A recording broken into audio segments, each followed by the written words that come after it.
Hello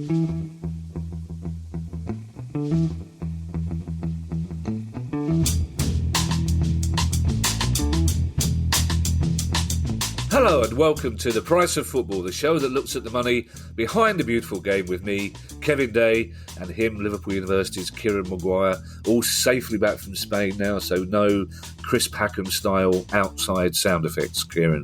Absolutely. Yes. I've got to say, I had a wonderful time there. The Rangers fans I met were all fantastic. I've got to say, big boo to UEFA, the way that the fans were treated and herded at the stadium. I was talking to some of the lads on Thursday after the match and heard a few horror stories. So, as well as having to go and pay top dollar to go and watch the match, people weren't giving access to water. They were kept in for too long, and it was ridiculously hot. And from UEFA it was sort of, well, we were busy. Yeah, well, it's a final. If you're going to charge a premium price for a product, then treat people with a bit more decency. Well, yeah, we'll be coming on to treating fans with decency later on, Kieran, I suspect, as it happens. But it was a fantastic game. Rangers played, I think, better than anybody expected. But I suspect UEFA, probably men of a certain age, who thought, oh, these two clubs in the 70s had a reputation for trouble, so we better keep them apart. It looked hot from where I was watching it. You know, I don't like the heat, Kieran. Yes. I'm afraid, Kieran, we can't move on without mentioning that somebody got told off after the last pod, didn't they, in Spain? Yes, it was too much bird song. Yeah, producer guy really is quite picky at times, isn't he? But thank you as well to those people who, as I predicted, tweeted in. And I think if you're going to do anything about birdsong, you should tweet. Tweeted in to tell me they weren't sparrows. There aren't any sparrows apparently in Andalusia, but my response is I'm from South London, so every bird's a sparrow as far as I'm concerned. It's questions day, Kieran, but we have two big news story, one domestic and one foreign, for want of a better word. And the first one, Leeds and Burnley are threatening legal action over Everton's finances. So we are recording this on Sunday morning. We don't know which of Leeds and Burnley are staying up. Our more cynical listeners may suggest that whichever one does stay up may take the legal action less seriously. But at the moment, this is a big issue, Kieran, isn't it? It is, and first of all, I would say if you want to get the real detail in terms of the numbers, our very good friend Swiss Ramble has put up an absolutely fantastic thread on this. What's happened is Everton have published losses of £372 million over the course of the last 3 years. Now, the Premier League has said that you can tweak those and you take the average of the last 2 years into account. So from a profitability and sustainability point of view, it looks like we're kicking off with a figure of 255 million, but you're only allowed to lose 105 over the requisite period. And then Everton have said, oh, well, yeah, but by the time you take into consideration COVID, we are within the allowed limit of 105 million. So that's a pretty big discount. And they've also said, and they've got this up on their website, that COVID cost the club £170 million. And you go, well, that's a lot. I mean, okay, let's think about how COVID would have impacted upon a football club. First of all, you've got lower revenues. Well, Everton normally make around about 14 to 15 million pounds a year from ticket sales. So you do that over a quarter and a season and a quarter, you're talking perhaps 20 million quid of revenue. That they've got the bit of the TV rebate. Yes, you've got some additional costs through social distancing, through health tests taking place. You have to get them COVID tested on a regular basis, but that doesn't come to 170. And then we've seen a lot of other clubs, Villa, West Ham, Brighton, Leicester, Newcastle, Arsenal, lots of other clubs have come out and they have put in varying amounts of detail the costs of COVID. But in the main, they've been in the ballpark of, say, 40 to 55 million. Yeah. And then Everton say 170. And you're going, well, hold on. Yeah, as far as I'm aware, there wasn't there wasn't an L4 variant which impacted upon Everton to a greater extent than other football clubs. And they said, oh, well, yeah, but the transfer market was depressed and we've been hit hard by that. And you think, well, yeah, Everton have signed a load of players, but yeah, I'm not being rude. They've signed a load of crap players for big fees. And to go and to say that they've not been able to sell them due to COVID, I think is harsh. The reason why Czech Tosin has not been sold for £40 million is nothing to do with COVID. It's to do with perhaps they've not made great decisions in terms of recruitment. So Leeds and Burnley will have taken legal advice, and I have good understanding that had Watford or Norwich, for example, been in that that third relegation spot, I suspect that they might have been doing very similar. So do we have any precedent for this in terms of what is perceived by the aggrieved party? We're not lawyers, but it's perceived by the aggrieved party to have suffered loss following relegation or loss of promotion due to some form of misdemeanor. Well, if we go back to the legendary Carlos Tevez case in West Ham, they ended up giving Sheffield United around about £20 million in compensation. Now, that was sort of mid-2000s. So, since then, the numbers have increased substantially. So we could be talking large sums of money here. Remember, we've also got the dispute between Middlesbrough and Derby, which has been settled now by the two owners. And it looks as if Derby, or rather Mel Morris, is going to give some form of financial compensation. And there's an outstanding claim from Wycombe Wanderers with regards to getting relegated last season and the way that Derby County had presented their accounts. So there is history, there is precedent for this. We await developments. Everton are not going to get relegated. We know that for certain. And therefore it's going to be one of Leeds or Burnley. They will have taken legal advice. Everton are saying, well, the £170 million COVID loss is what we've been advised by our auditors. So what's going to happen? Well, the lawyers are going to get rich. And what's your instinct as to how it will play out, Kieran? I think we will perhaps have the Premier League pressurised to do something or say something, and at present they're being very silent. And this is where I think the Premier League doesn't help itself. I think it should be more open in terms of where we stand with regards to this. Everton will push back because that's what they will be advised to do, and I suspect we could have some form of out of court settlement if the figures are investigated with forensic detail. Do you know what, Kieran? I wasn't going to say this because I don't want to be the one told off by producer guy, because he keeps telling us this is a football pod, a football finance pod, not a football pod, and that we should be impartial. But the way I feel about Everton at the moment, I'm on the side of Leeds and Burnley, to be perfectly honest, because I've got friends who are Everton fans. People who listen to this pod will know that we both admire Everton as a football club. But what happened on Thursday night and what was allowed to happen to Palace players was just despicable. Anybody who knows anything about football would have predicted that at some stage during that game, Everton fans would have been on the pitch. The atmosphere at half-time was just so hostile. It was febrile. The Everton Football Club, the Merseyside Police, the referee, Anthony Taylor, did nothing to ensure the safety of Palace players. Nothing.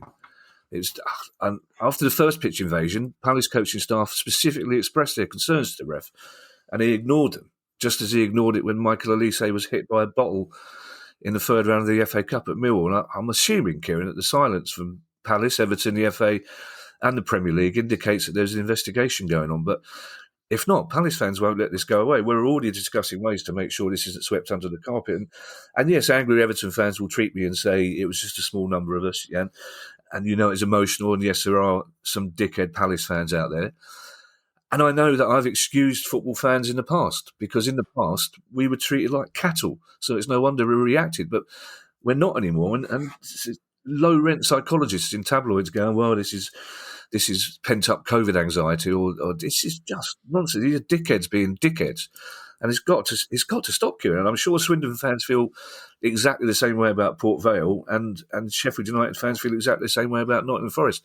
Something that was wrong what happened on Thursday night. It was predictable, it was preventable, and some of those images we've seen are just really upsetting. The young Palace players don't deserve to be treated like that. And we have another news story, Kieran, during which I will try and calm down, and that's Kylian Mbappe's change of mind about moving to Real Madrid could lead him to some trouble, couldn't it? Well, it's the hissiest of hissy fits. And first of all, let's going back to what's happened during the course of the week. If you win a football match, if you avoid relegation, I'm too busy celebrating. This culture of goading and trying to provoke reactions from opponents is just how go and celebrate for Christ's sake, and let the players of the opposition off the pitch. They're professionals.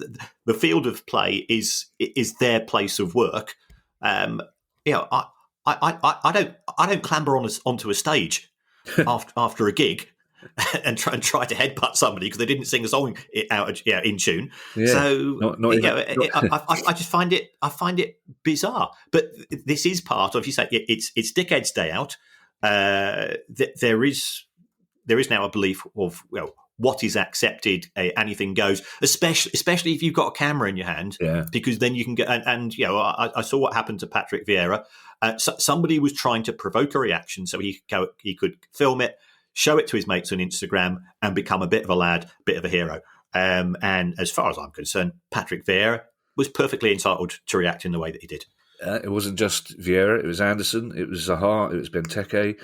Eze was chased by a man wielding a flare, and there's not a security or a policeman in sight. And Eze's the nicest young 20-year-old kid you could imagine. Why does he have to be threatened like that with what at the moment appears to be no sanction whatever? But anyway, sorry, let's get back to the hissy fits. That sounds fun. I also like the idea of you clambering on stage at your age. Some of the bands you see, Kieran, they would be really slow motion stage phases, wouldn't they?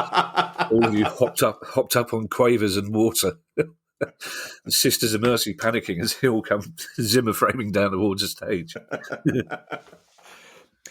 So on Saturday night, confirmation came through that Kylian Mbappe, a Parisian, a Frenchman, a French international football player, had decided to play football in Paris, in France. And this provoked a reaction of incredible fury. And La Liga, which is the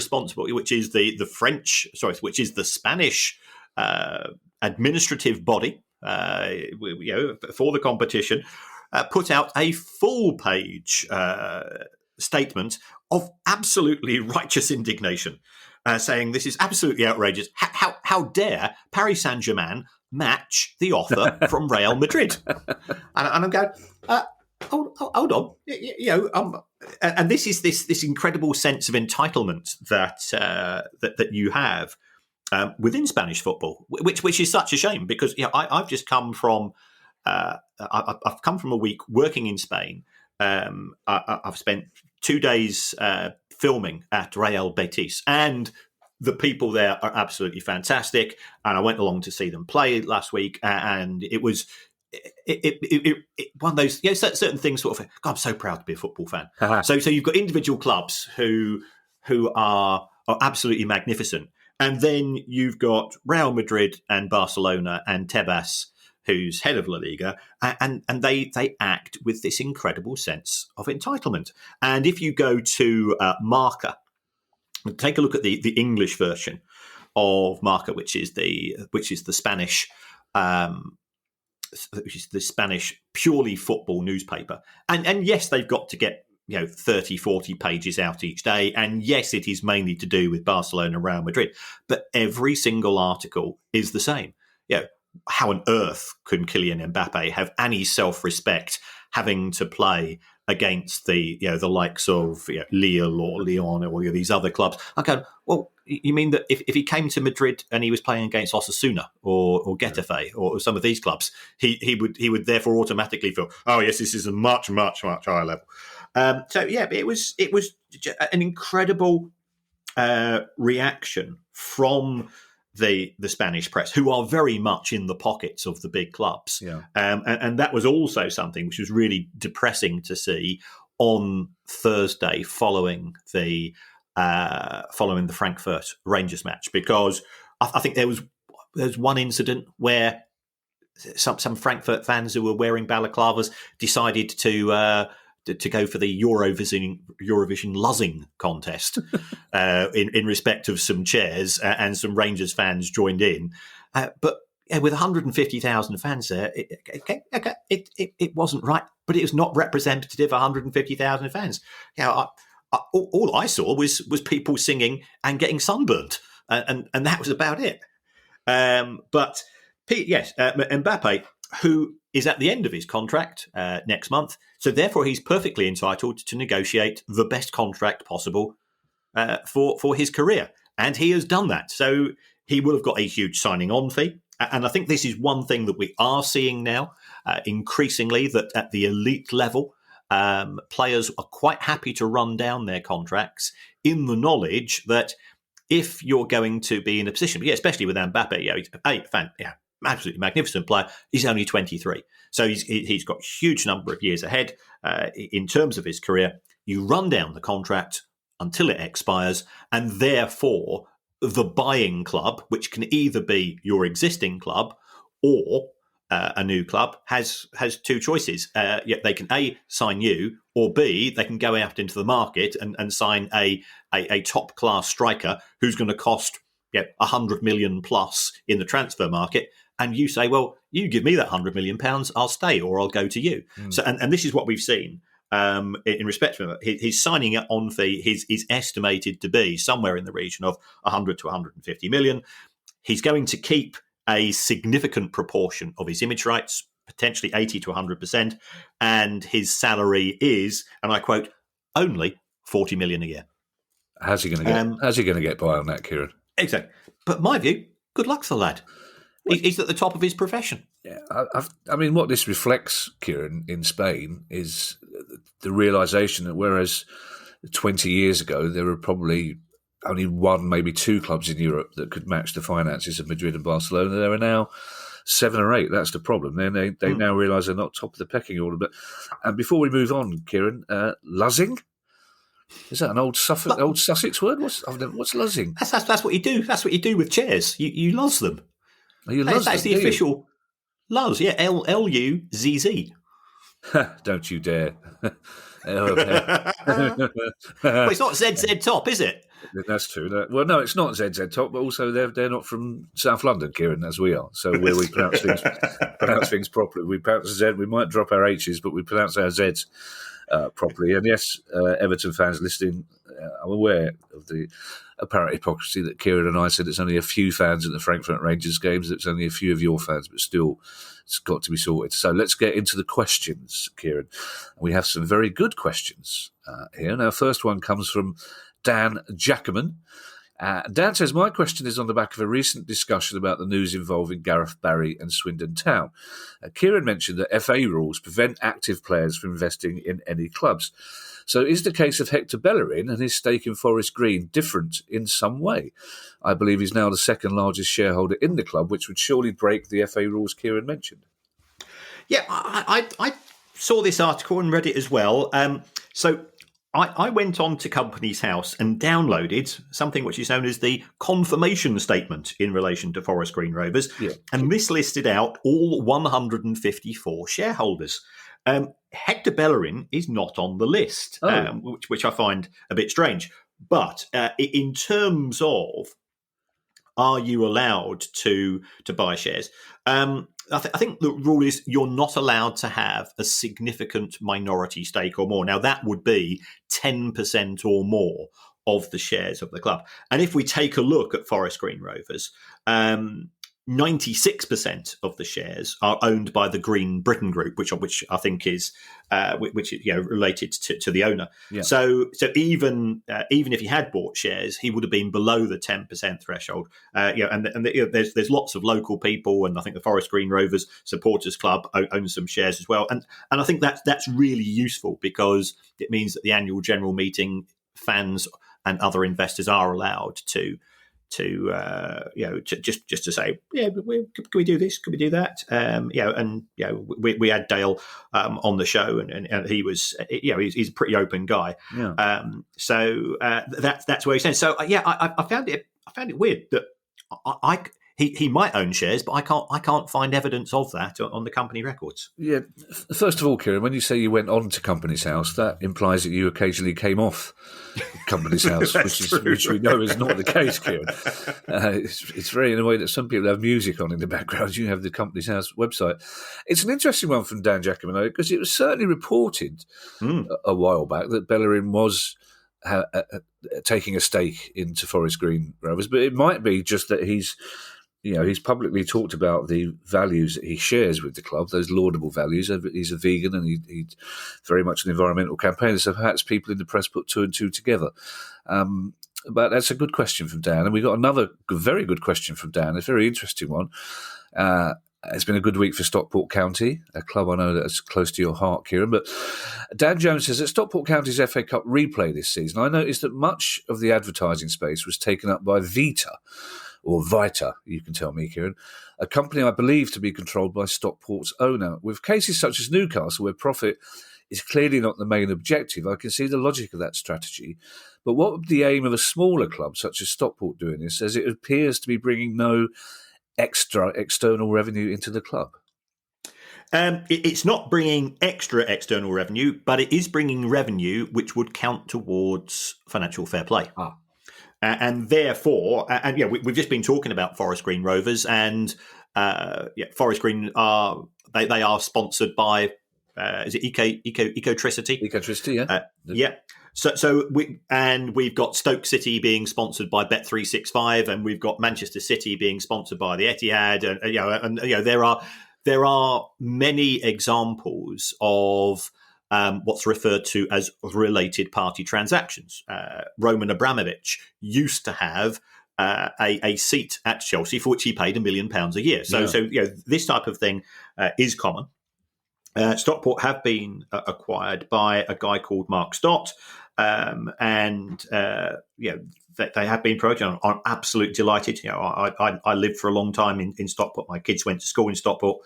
But last season they lost 50k a week, and that's the price of getting out of the National League. It is very high, and Stockport County do owe one of Mark Stott's companies £2.6 million on the back of that. But if it's an interest-free loan, which I suspect it is, then it's just a way of funding the club.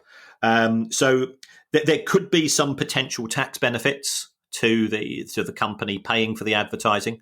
And as Stockport are a club that are losing money, they don't pay any tax anyway. So therefore, the club which is paying the tax, if they can claim that as a legitimate expense, and that potentially is the case, that would be down to their negotiations with HMRC, that would reduce their profits and therefore reduce their taxation. So it's for all accountants, as I've said on more than one occasion, our favourite three-letter word ending in X is tax, and that's how we roll. You mentioned Bet365 there, Kieran, the very wealthy owners of Stoke City. I imagine they will be keeping an eye on our very first story, because I'm guessing that they will be thinking to themselves, if the authorities are going to let Everton away with flouting FFP regulations in such a obvious way, then we might as well start spending the money we have on getting Stoke back into the Premier League. Well, they have just gone and bought the stadium. Yes. And they did that. The by pure coincidence, about a week before the rules changed, which then prevented you taking profits from stadium sales into the accounts for FFP purposes. What a coincidence! So the world of football finance is full of such coincidences. Well, as indeed are Charles Dickens' books, but Charles Dickens lived his life on coincidence. He said it. Charles Dickens said it's a small world. Things are bound to happen. There you go. You learn a lot on this pod, don't you? Matty Hall has a question. And Matty Hall says, as you've discussed on the pod, many teams in Leagues 1 and 2 get 2 sets of home and away kits per season per team. If in the January transfer window a club buys a large number of new players, as they sometimes do and under new management, do they then pay extra to the kit supplier for extra kits? Especially now players have names and numbers printed on the back. It's what a brilliant question. It's a great question, isn't it? Yeah. I contacted our very good friend Andy Holt about this, and he says, whilst we say it's broadly two sets of home shirts, 2 home and away, they're quite generous in terms of the size of the squad. So there tends to be a few blank shirts, and of course you always pop into the club shop and say, we've just signed a left back on loan. Can you knock one up with 42 and Jones on the back of it? In theory, if they have used all of their shirts, then they might have to apply for the club to the manufacturer. But I suspect they'll get a sympathetic response. We are hoping to get a shirt manufacturer that makes shirts for some quite well-known clubs onto the show. We actually contacted them last week, and they said I think they're fans of the show. So we might, if we can get the date confirmed, we might have a ask the shirt manufacturer special edition in terms of the question show. Do you know what, Kieran? We've had a couple of specials where it's Ask the Boss of Scottish Football or Ask an Agent. I suspect we would get a lot more questions about shirts than we did about Scottish football or agents. It's also a very pleasing image of somebody signing for Accrington and going, "Where's the chairman gone?" He's just pop round a club shop, get your shirt. Right. And, well, when I was in Betis. I popped down to the club, because they got a club shot there, so therefore I'm going to be in there. I bought a shirt, and it's made. Their shirts are made by Kappa, and the trouble is with Kappa, they're designed for the Italian or the Latino physique. And even though I got double XL, I think it's fair to say it's somewhat bulging. So bear that in mind if ever you're buying a Kappa team. I don't think they get many of your body type in the Real Betis club shop, no. Kieran. Which I imagine stays open until about 11 o'clock at night, does it? Yes. Just to get those people who are coming out for lunch.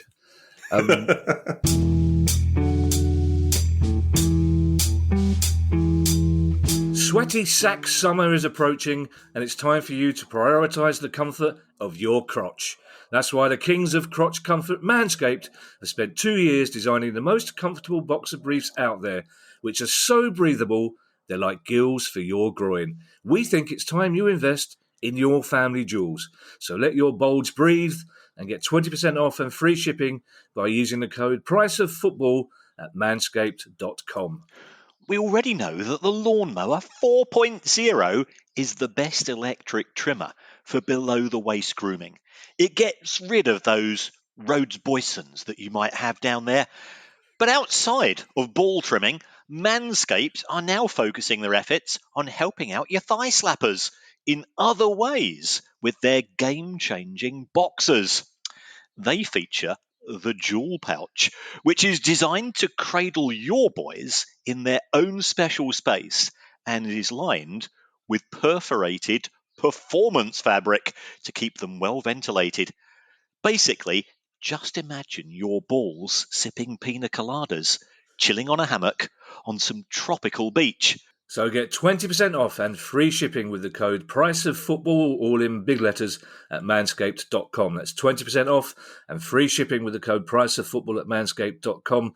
Once the Boxers 2.0 touch your sack, you'll never go back. And unfortunately, Kieran, they are thigh slappers these days, but it's due to gravity.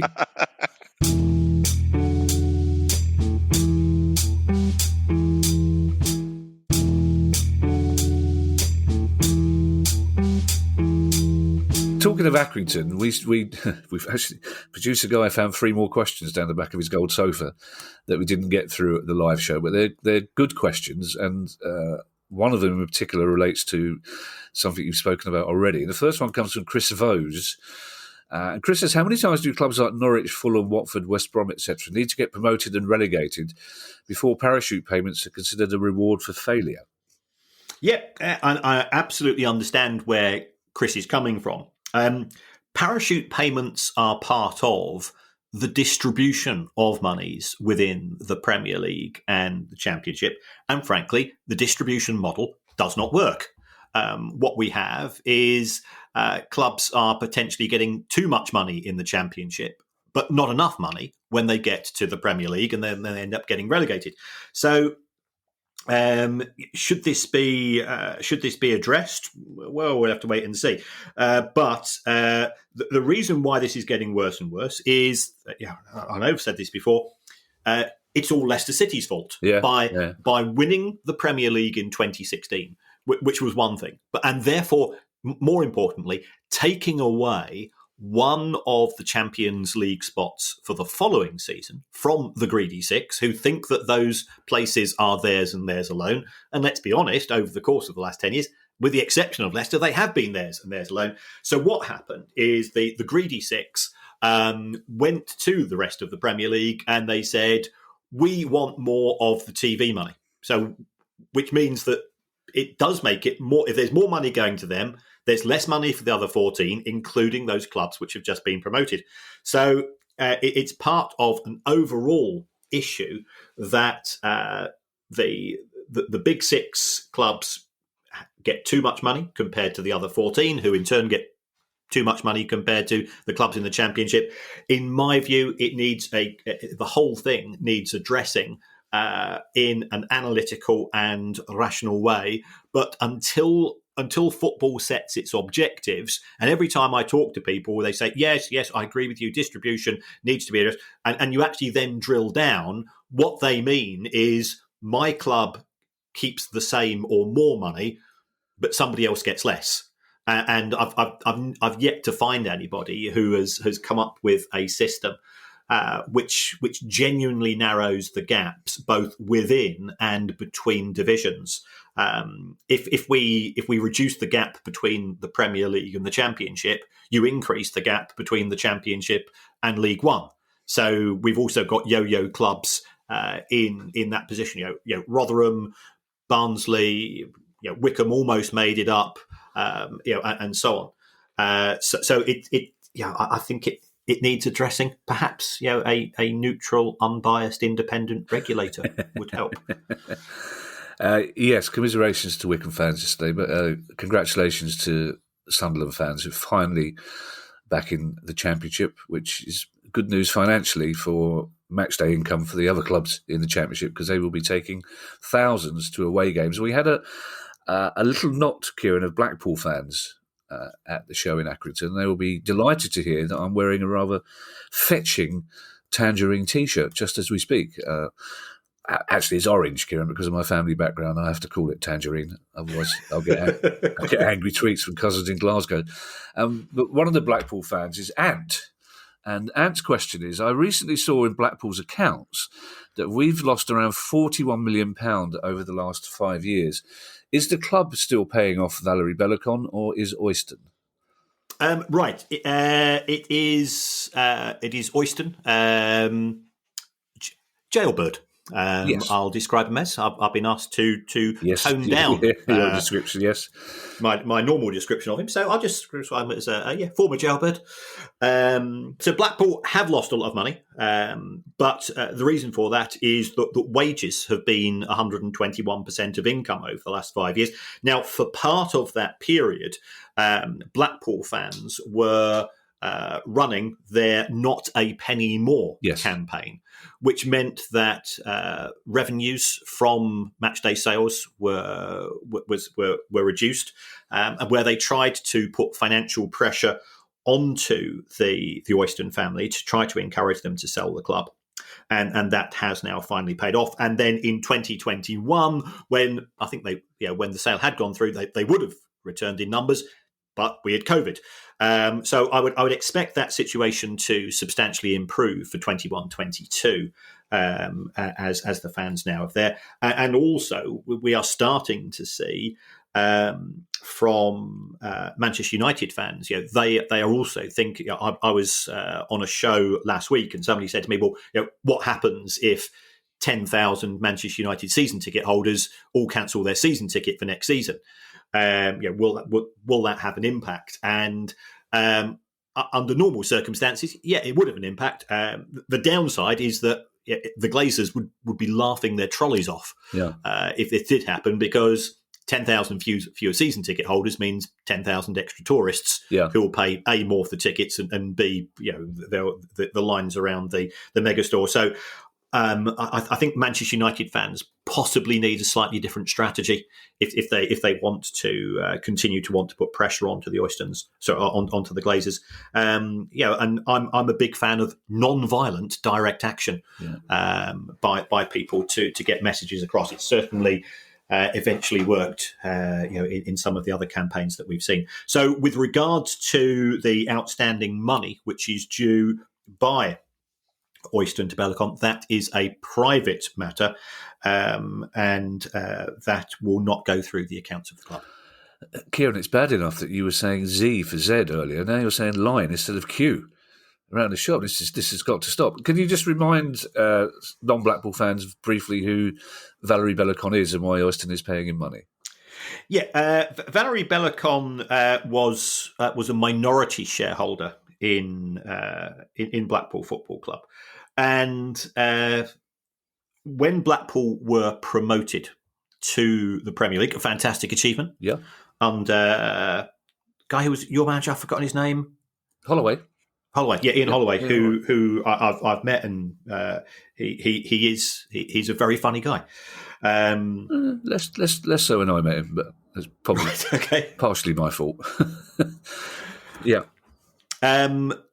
What happened was that I think Bellicon was expecting a share of the proceeds, but Oyston made it very difficult, and I think the Oystons also took out £11 million in directors' pay in the season in which the club was in the Premier League, which legally they are entitled to do, but it resulted in a dispute from Mr. Bellicon, of which he was subsequently proven to be successful, and therefore he was due compensation from Oyston.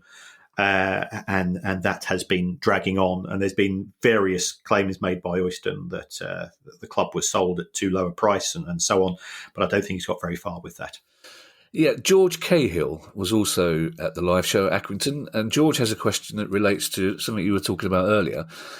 George says, couldn't UEFA make more money selling the corporate Champions League final tickets directly to real fans when so many of them are now on sale for thousands of pounds? Or are the corporate relationships more important than the actual income?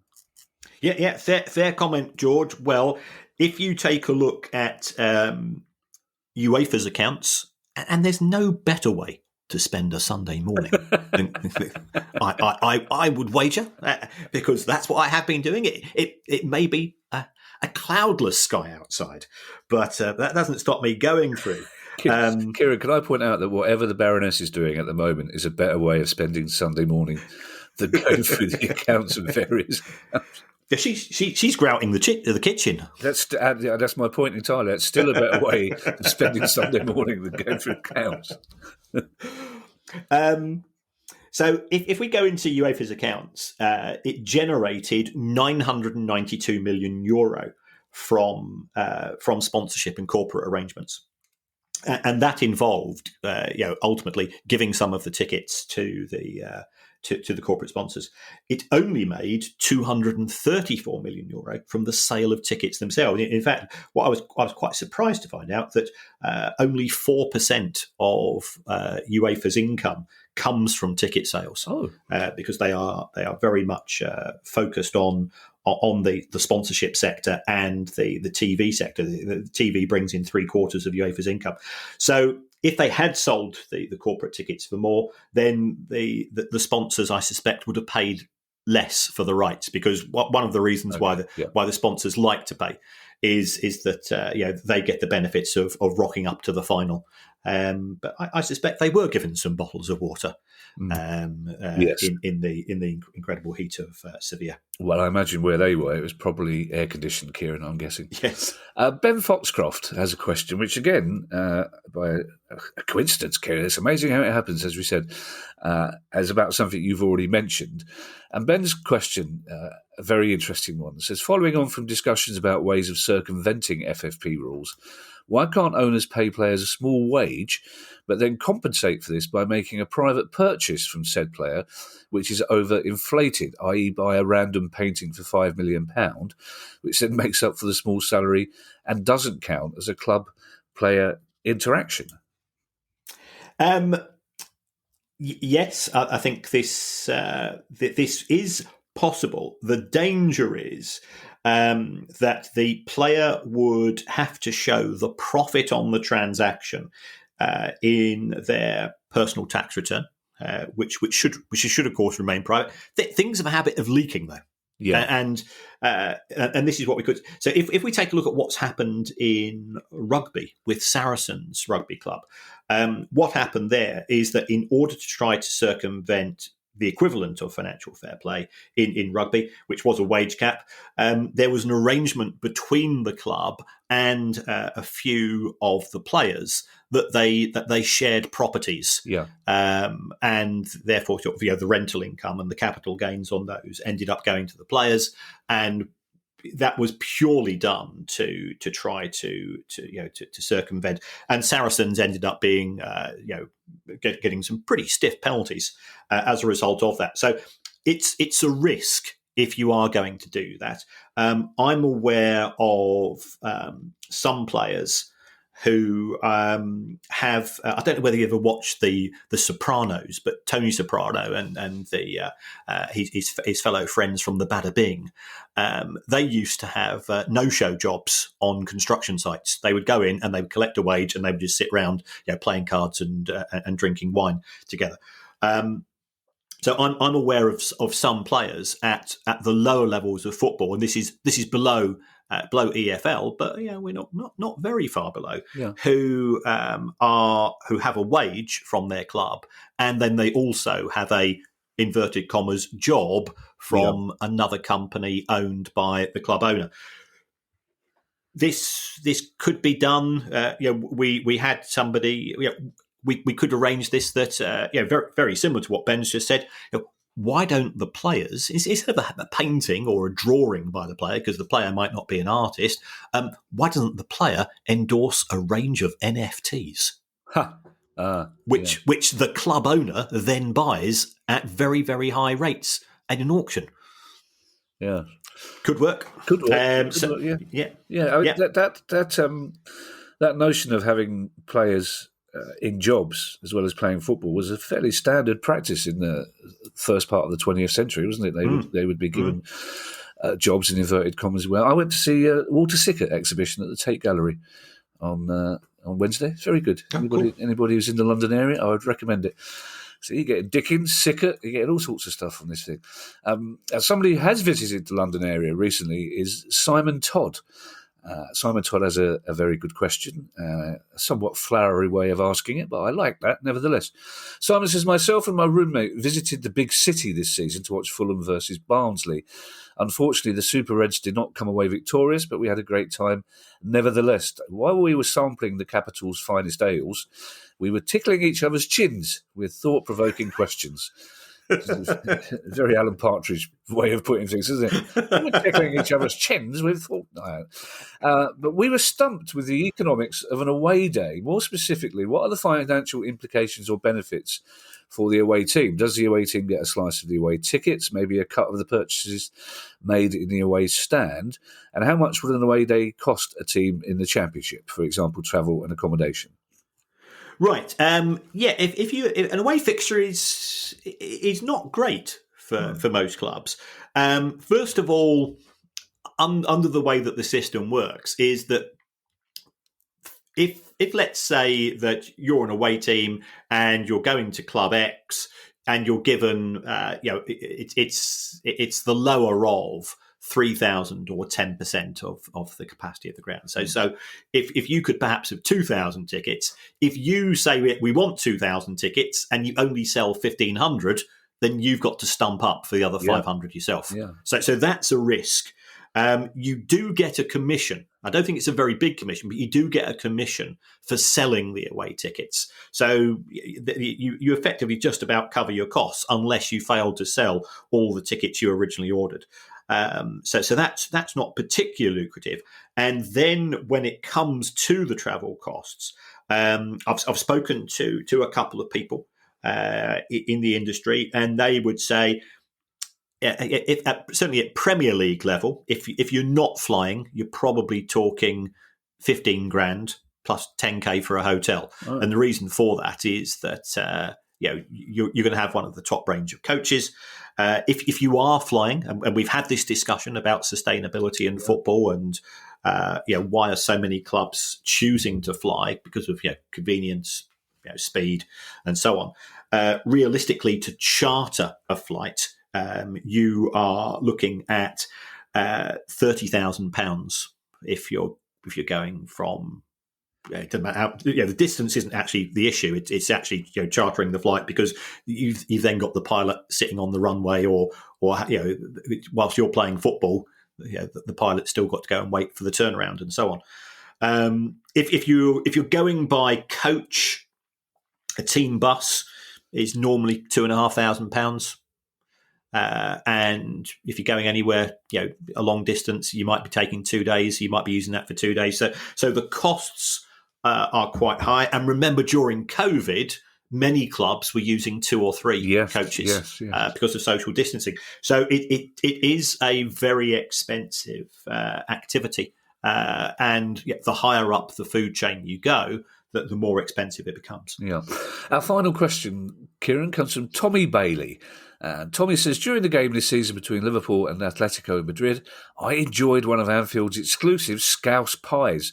It reminded me of Kieran's love for Brighton's guest pies and got me wondering whether clubs have free rein on matchday grub. In this modern world, are there any guidelines or restrictions in the top tiers regarding veggie, vegan or gluten-free options?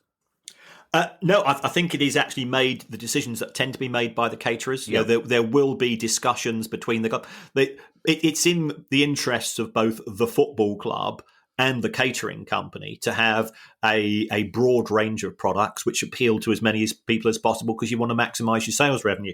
I know that today, we were recording this on the Sunday, Brighton do have a guest vegan pie, a Balti vegan pie for the match at West Ham. As well as the regular chicken balti, which is a thing of beauty. Yeah. But the intricacies tend to be left to the caterers, because what the football clubs say, we're football clubs.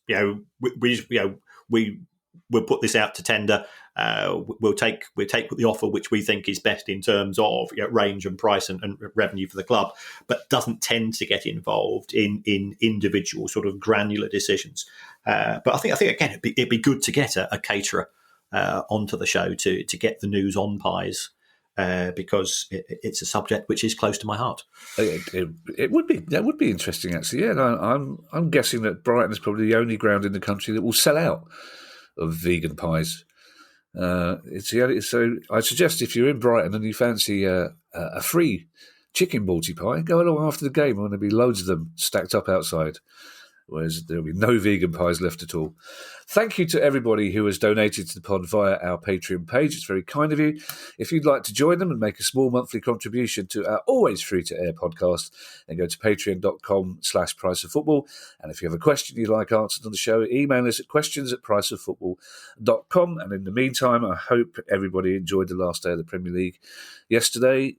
Well done to Burnley and or Leeds. Commiserations to Burnley and or Leeds. And in the meantime, I shall hand you over to Mr. Kieran Maguire for his customary farewell.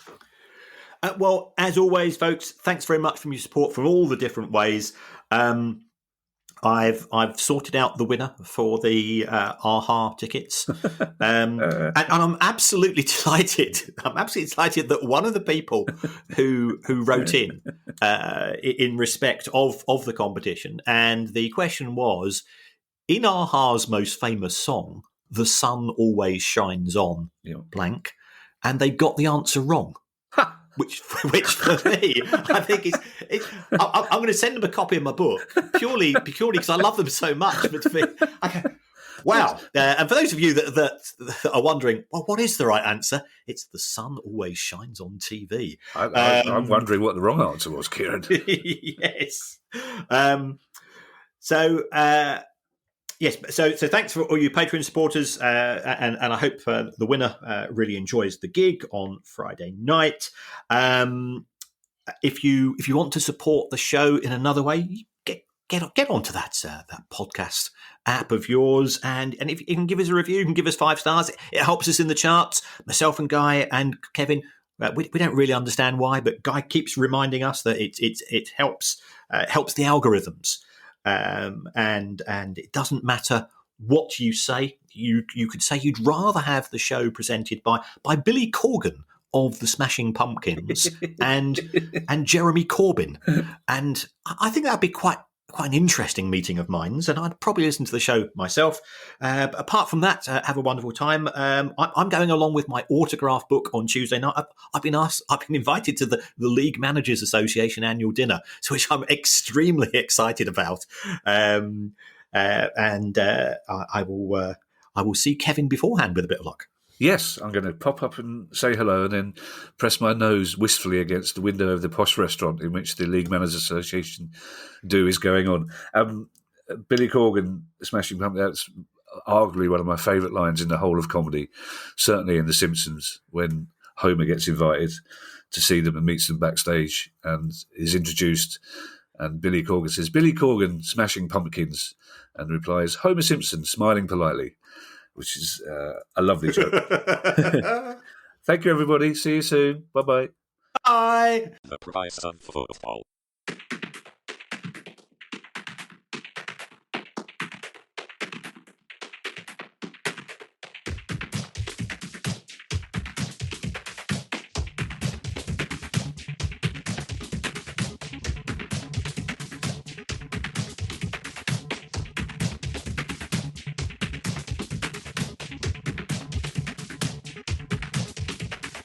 The price of football.